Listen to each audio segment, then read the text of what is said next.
Voilà, dans cette vidéo, je vais corriger l'exercice numéro 2 donc, du brevet des collèges Pondichéry 2016, comme indiqué en haut à droite. Je vous laisse le temps de le faire et je passe au corriger dès que vous le voulez bien. Donc, comme vous l'avez remarqué, c'est un problème de tableur. Donc, on utilisera un tableur pour bien illustrer les questions 2 et 3 pour ceux qui ont du mal ou qui n'ont pas beaucoup fait de tableur cette année. Alors la question est très simple, on vous demande donc quelles sont les catégories qui ont vu leur nombre augmenter. Et bien vous regardez le tableau, c'est assez évident. En 2000, c'est la première colonne, ici la colonne B, et en C, la 2010. Vous regardez qui a augmenté. Ici, vous voyez, on est passé de 359 à 235, ça baisse. Ici ça baisse.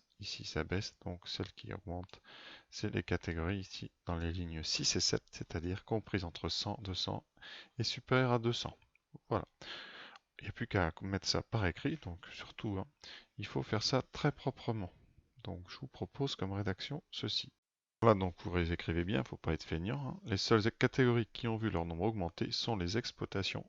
Premièrement, comprises entre 100 et 200, qui passent de 64 à 73, et on indique entre parenthèses plus 9 pour bien montrer que ça a augmenté. Et deuxième point, celles qui sont supérieures à 200 hectares, qui passent de 15 à 21, donc plus 6. Je vous rappelle qu'un hectare, c'est un carré de 100 mètres sur 100 mètres, ce qui fait 10 000 mètres carrés. Alors la question 2, c'est donc une question sur un tableur. Donc je vais tout de suite vous montrer ce que ça donne sur un vrai tableur. Voilà, donc je n'ai rentré sur mon tableur. Celui-ci, c'est donc OpenOffice Calc, qui est libre de droit, que vous pouvez installer chez vous sans problème. Donc j'ai indiqué ici tous les nombres importants du texte, c'est-à-dire les 10 nombres qui donnent bien, les nombres d'exploitation, avec les bonnes colonnes et les bonnes lignes. Voilà. On vous demande qu'est-ce qu'on doit saisir en B8, c'est-à-dire ici, pour obtenir le nombre total. Alors pour faire le nombre total, il faut faire la somme de tous les nombres qui sont ici. Alors, c'est très simple. Eh bien, vous avez une fonctionnalité dans les tableurs qui s'appelle la somme. Donc il faut juste la trouver. Et alors, soit vous écrivez somme, sinon elle est ici, vous voyez. C'est le symbole somme. Vous appuyez sur somme et vous allez avoir voilà, la somme ici, donc qui s'ouvre avec entre parenthèses deux numéros de case et deux points entre les deux. Ici, ça voudra dire qu'on fait la somme de la case B3 jusqu'à la case B7. Et c'est exactement ce qu'on veut. Et donc vous avez juste ici à valider. Voilà. Et l'ordinateur indique 698. Vous voyez, somme B3 jusqu'à B7. Avec un égal surtout devant. Donc je recopie ça sur notre copie.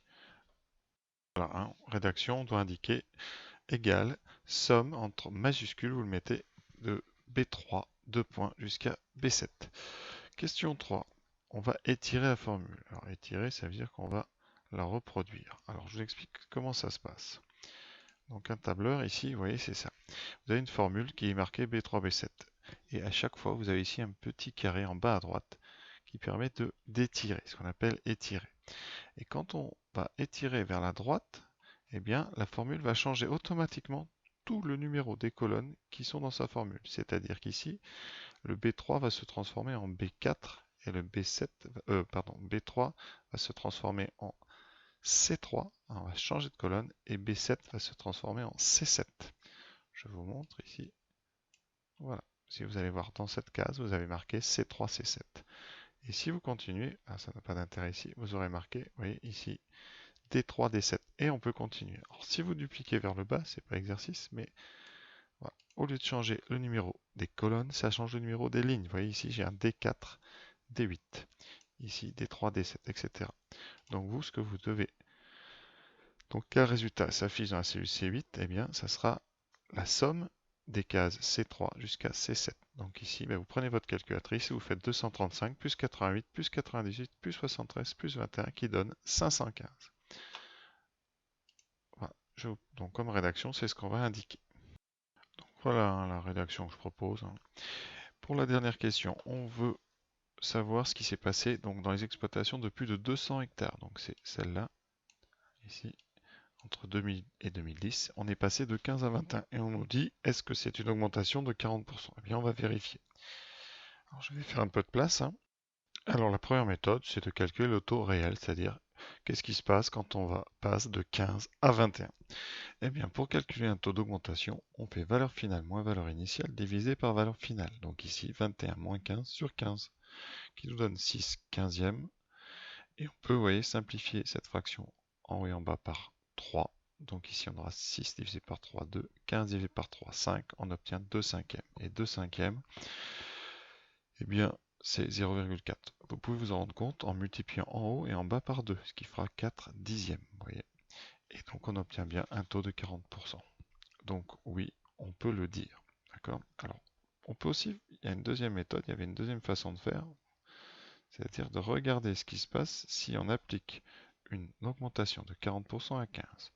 Donc, appliquons, vous le dites, hein, appliquons une hausse de 40%. Donc, appliquons une hausse de 40% à 15. On obtient 15. Donc, la valeur finale serait 15 fois 1 plus t, une petite coupure. Donc, ce qui donne donc 15 fois 1 plus. Le taux, c'est donc 40 sur 100. C'est donc 0,4. Ce qui fait 15 fois donc 1 plus 0,4, donc 15 fois 1,4. Et 15 fois 1,4, eh bien, vous calculez, eh bien, ça fait, alors vous pouvez le faire à la main, sinon 15 fois 1, 15, et 4 fois 15, ça fait donc 60. Comme il y a une décimale, ça fait 15 plus 6, donc 21. Sinon, vous prenez la machine. Voilà. On trouve bien 21. Conséquence, on a bien, donc vous le dites, on a bien une hausse de 40. Pensez toujours à conclure, hein, sinon vous pouvez perdre des points. Donc voilà. Donc je rappelle, hein, quand même, c'est peut-être intéressant à dire, que quand on a ici une hausse de 40%, c'est-à-dire de t, eh bien, ça revient à une multiplication par 1 plus t. C'est-à-dire que le taux, hein, c'est pas 40, c'est 40 sur 100. Voilà. J'espère donc que j'ai été clair et je vous invite à aller voir la correction de l'exercice donc suivant du numéro 3.